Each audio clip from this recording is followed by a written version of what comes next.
Hello, guys. Good morning, everyone. Today, I just wanted to share one of the things that I do every year. It's making plans. In my plans, I have goals.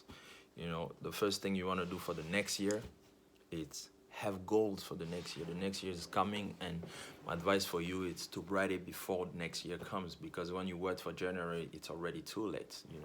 So, my advice to you for the next year is have goals.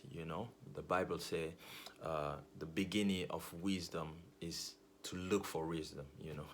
So the first step for looking for wisdom is start looking for wisdom. And the first step for making goals happen is having goals too. So I want you to have goals for the next year, and I want you to write it down. So once you write it down, I want you to put it three places. Put it in your living room if you have one, and put it in the bathroom, and put it in your car if you want. But that's optional. Put it somewhere you can read it all the time. The Bible says faith come by hearing, hearing, hearing. The more you can hear, so the more you can read that goal, the more you can influence your mind. Even though you don't trust, even though you don't know how to make it happen, it's gonna create that life in you. In the beginning it was the word, and the word is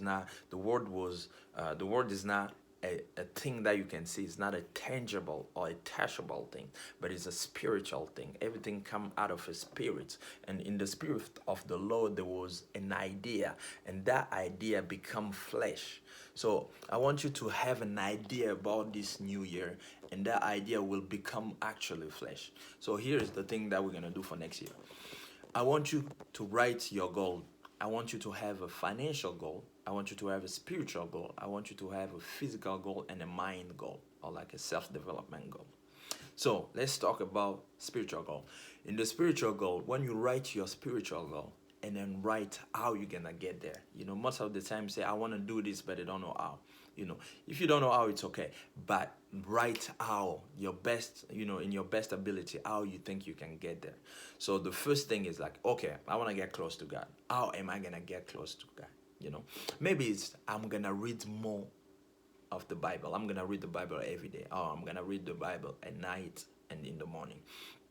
Oh, I'm gonna go to church. I'm gonna be serving the Lord in the church, and more and more and more. And then have a financial goal. How much money do you want to make this year? How much debt do you have to pay off? How much progress do you want to have? Do you want to pay your car off? Do you want to buy a new home? All of those, write it down. And have a mind goal. Why I'm saying mind goal is just like self-development goal. How many books do you want to read? Is it 12 because you're gonna read once a month, or maybe 24, 2 books a year? Write it down too, and then ask yourself, how am I gonna read those books? In order for me to read one book a month, how much reading do I need? The average people read 10 pages a day.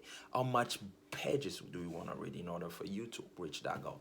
And also have other stuff like, which classes do you want to take? What certificate do you want to take? It's true that, whenever you finish school, you tend not to learn anything. Learn something, watch documentaries.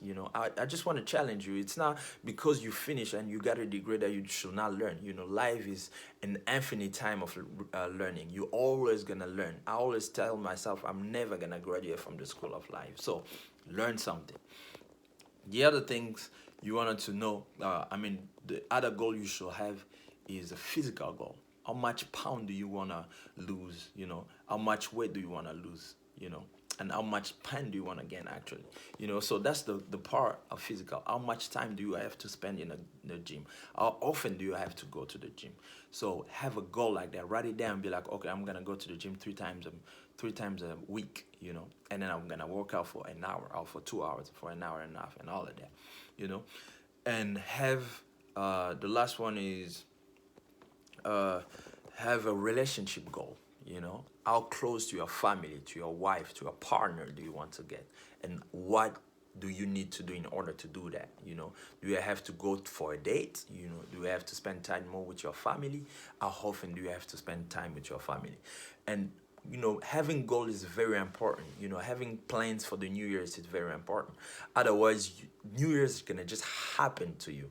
But once you have goal, you are making it happen. You have to make it happen for you. Once you have a goal, you start working toward the goal, and then by the end of every month or every 3 months, do introspection. Be like, how far did I do? How good did I do? How well did I become? How much pound did I lose? How much debt did I pay off? And that's just my trick for the New Year's. I want you to have an excellent New Year. Happy New Year's 2020. Let's 2020 be a year where you make stuff happen and don't let stuff happen to you. Sam Suration again. God bless.